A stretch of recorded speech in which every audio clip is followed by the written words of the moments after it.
Escrevi a encíclica Louvado Seja para que nos ajude a reconhecer a grandeza, a urgência e a beleza do desafio que temos pela frente.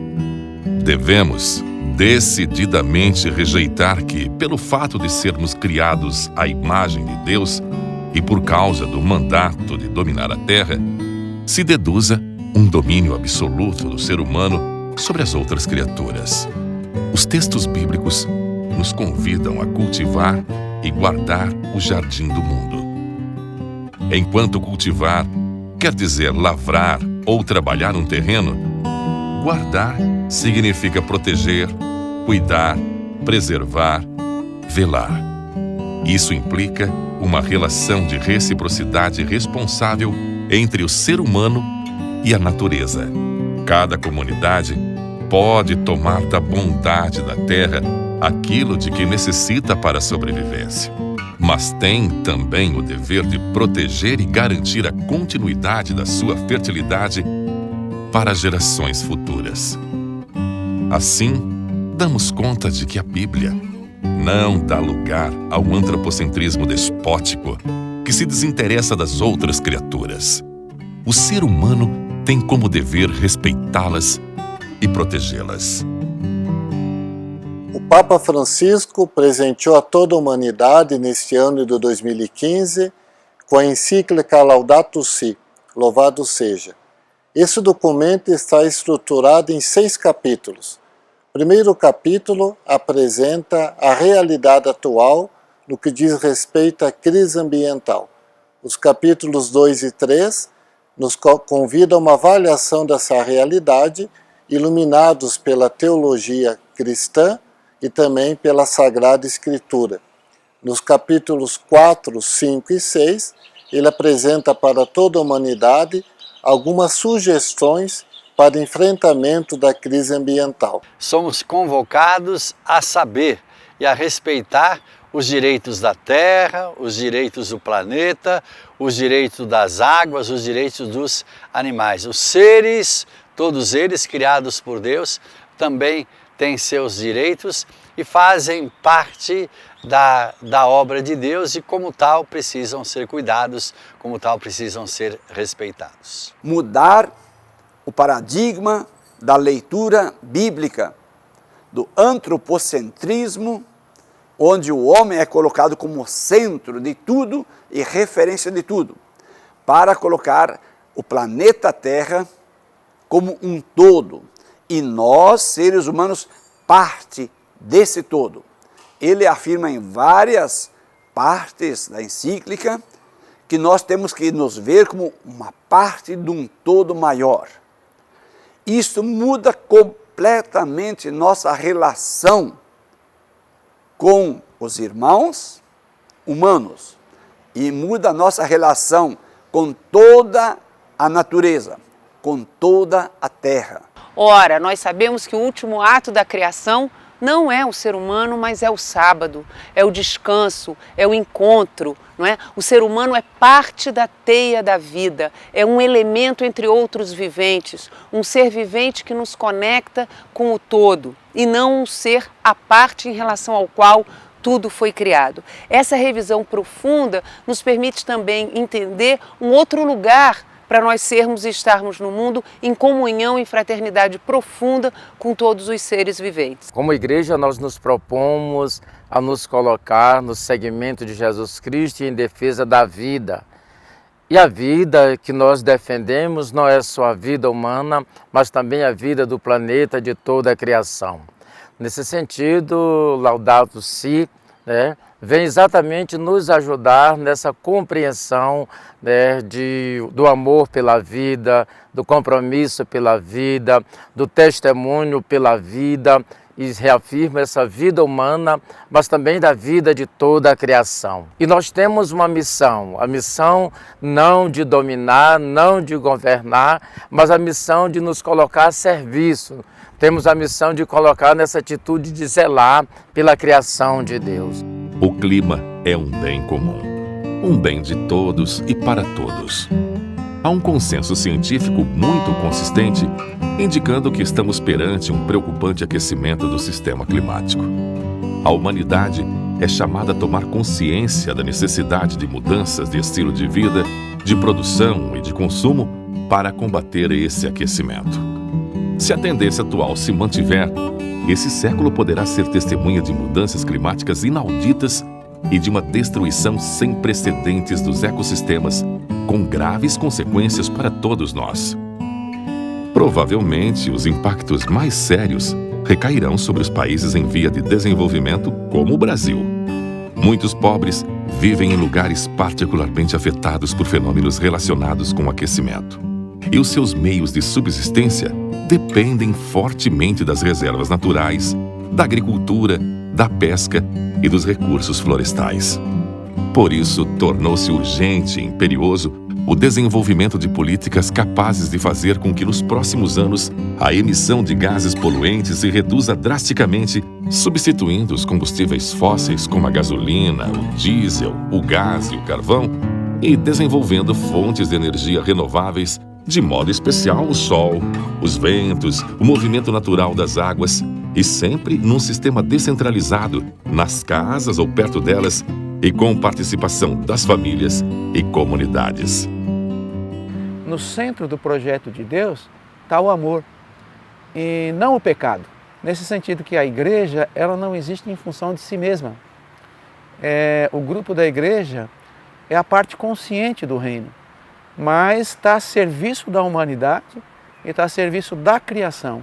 Então a tarefa da igreja não é ficar buscando prosélito, trazer as pessoas para dentro da igreja, não é somente isso, pelo menos, mas é se colocar a serviço da humanidade e da criação. A Laudato Si, ela chama bastante atenção para essa questão do ecossistemas, né, dos grandes oceanos, dos mares, e é de grande preocupação do Papa Francisco de que esse tema seja realmente pensado dentro da Amazônia. E a gente percebe que os grandes projetos, né, como a mineração, como a questão do agronegócio, a questão do tráfico de pessoas, é muito forte na questão da devastação da Amazônia. Nesses últimos períodos, nós temos percebido duas movimentações muito problemáticas e preocupantes, né, que exigem a sensibilidade da sociedade como um todo, que é o avanço da exploração mineral no continente latino-americano e no continente africano, né?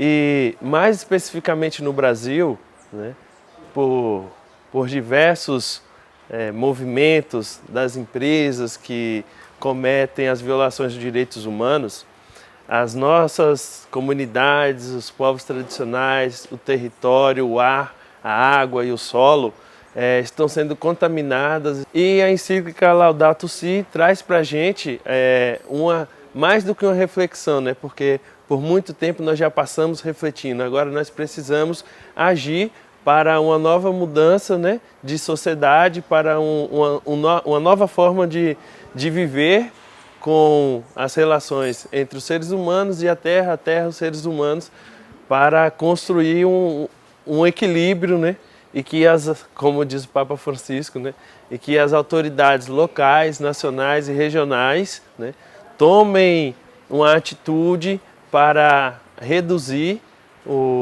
as violações de direitos humanos da mineração e construir uma nova forma de vida, do bem-estar com a terra e o ser humano e entre os próprios seres humanos. Nenhuma pessoa sem dignidade, nenhum trabalhador sem direito, nenhuma família sem casa. Para nós que estamos junto com a população em situação de rua, junto com os catadores de material reciclável, é muito importante reconhecer esse reconhecimento desses direitos, que são direitos, segundo o Papa Francisco, são direitos sagrados.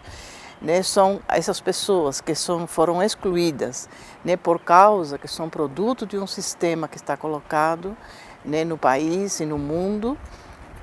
Por causa desse sistema, há milhares de pessoas que ficam à margem, que ficam separadas, que ficam violentadas e estão condenadas, né, a viverem sem casa, e sem dignidade e sem trabalho. O que o Papa nos pede em sua encíclica em favor de nossos irmãos migrantes e refugiados é que tenhamos gestos concretos de acolhida, de solidariedade, de luta pela justiça. Muitos são forçados a deixar sua pátria em vista de guerras ou catástrofes.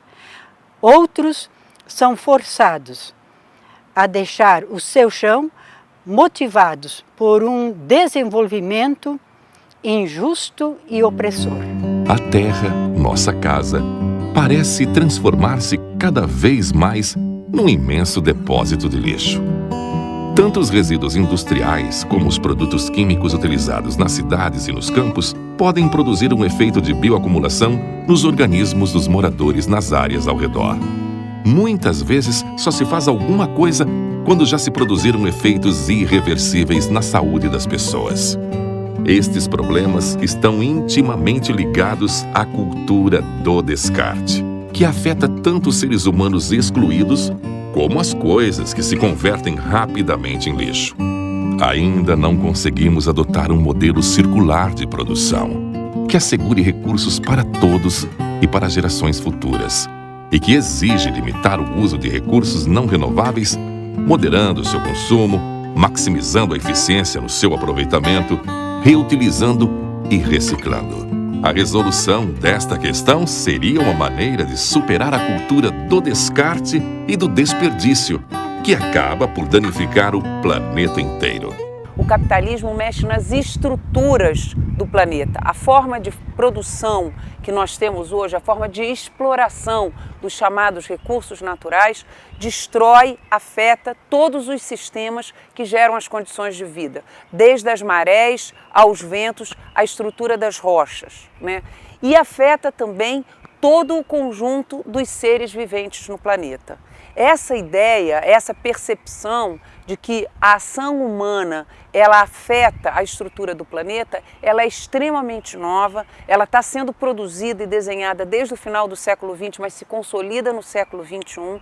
Ela é uma ideia extremamente importante na discussão sobre as mudanças climáticas e o Papa incorpora essa leitura, incorpora essa visão como uma crítica a essa economia. Quando ele fala, desde a alegria do Evangelho, essa economia mata, essa frase tem que ser tomada na profundidade que ela tem. A revisão que nós precisamos fazer dos modos de produção e de consumo, dos modos como o capitalismo entra na nossa alma e no nosso desejo, em que nós passamos a desejar consumir sempre mais, é extremamente dramática. Não por outro motivo, a encíclica nos fala de uma conversão ecológica.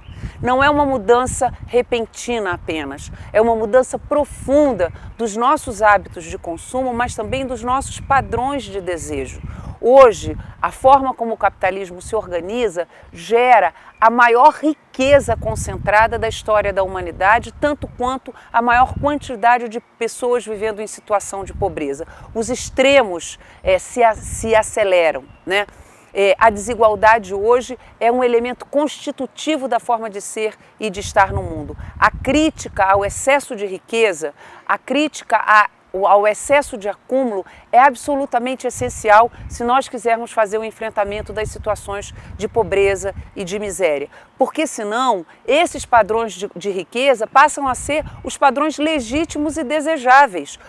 Todo mundo quer ter sempre mais, num desejo infinito e ilimitado. Nós sabemos hoje que nós vivemos num planeta limitado e o crescimento ilimitado é o desejo suicida a que o Papa se refere. Fazer uma revisão profunda desta economia é parte dos desafios da nossa conversão ecológica. A partir do capitalismo, muda-se a relação que existia anteriormente da terra como lugar de trabalho e da terra como lugar de viver, para a terra como negócio. A Igreja no Brasil, em 1980, no documento da questão agrária, já abordava essas duas questões, terra de trabalho e terra de negócios. Quando a terra passa a ser um lugar de negócio, uma mercadoria, então tudo se torna lícito, tudo se torna permitido. Eu posso explorar ao máximo a terra para que ela me dê lucro. E o Papa Francisco volta a falar que a terra é nossa casa comum. Nós, ao destruirmos a terra, ao destruirmos a natureza, nós estamos destruindo a nossa própria casa, o nosso lugar de viver. A ecologia estuda as relações entre os organismos vivos e o meio ambiente onde se desenvolvem. Nunca é demais insistir que tudo está interligado. Estamos incluídos na natureza, somos parte dela e compenetramos-nos com ela.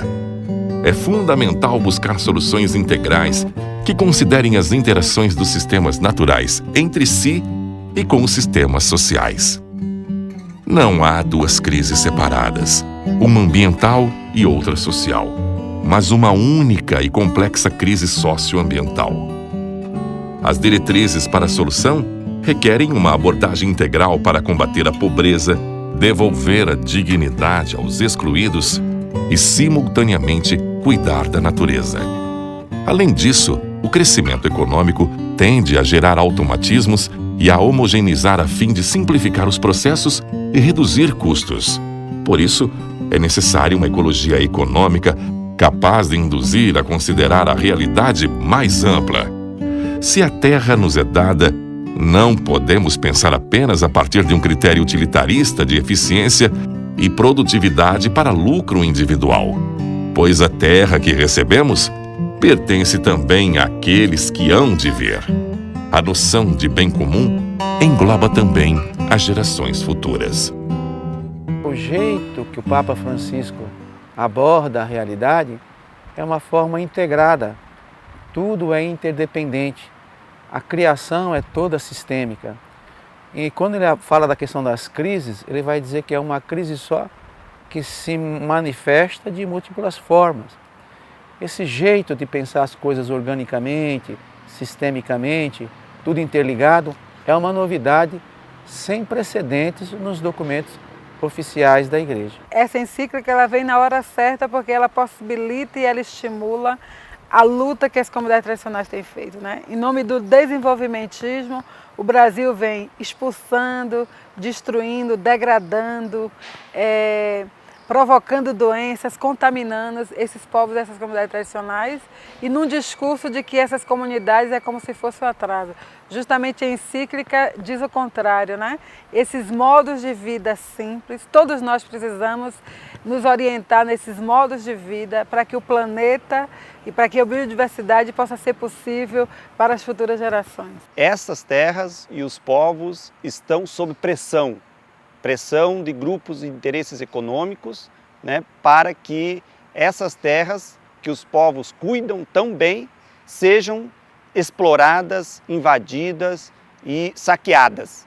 E isso é importante para que também a sociedade esteja atenta, alerta e se posicione do lado dos povos, na defesa do direito desses povos continuarem existindo e cuidando da terra, porque a terra bem cuidada, o benefício ele não é apenas para os próprios povos, mas para toda a sociedade que depende desses recursos naturais para a sua sobrevivência e todo esse debate que envolve a questão climática, né? Que desde os anos 60 a ecologia se conformou em dois grandes campos. Um primeiro da ecologia profunda que dizia não, essa crise ecológica que nós vivemos, ela exige uma transformação profunda das formas de ser e de estar no mundo, uma crítica profunda ao capitalismo, temos que ir às raízes e às profundidades. E uma outra linha do que se conformou como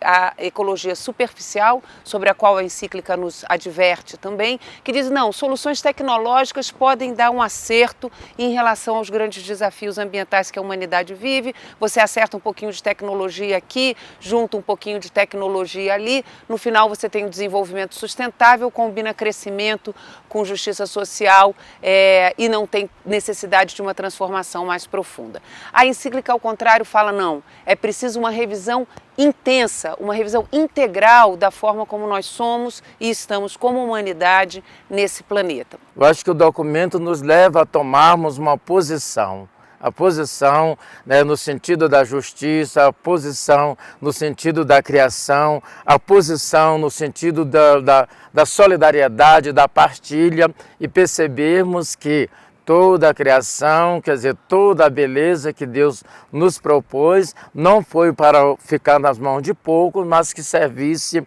ou que sirva para todos, né? E o que a gente observa é exatamente, infelizmente, ainda a concentração na mão de poucos, enquanto isso, né, muitos e muitos passam por necessidade, sofrem as consequências daqueles que só pensam em explorar.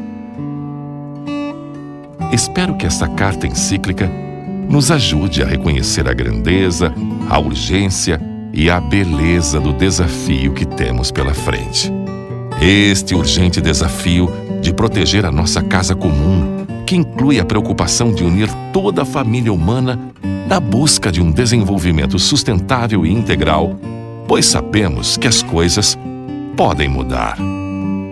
Precisamos de um debate que nos una a todos, porque o desafio ambiental e suas raízes humanas dizem respeito e têm impacto sobre todos nós. Infelizmente, muitos esforços na busca de soluções concretas para a crise ambiental acabam frustrados não só pela recusa dos poderosos, mas também pelo desinteresse dos outros. Mas todos podemos colaborar no cuidado da criação. Cada um a partir da sua cultura, experiência, iniciativas e capacidades. Basta um ser humano bom para ver esperança.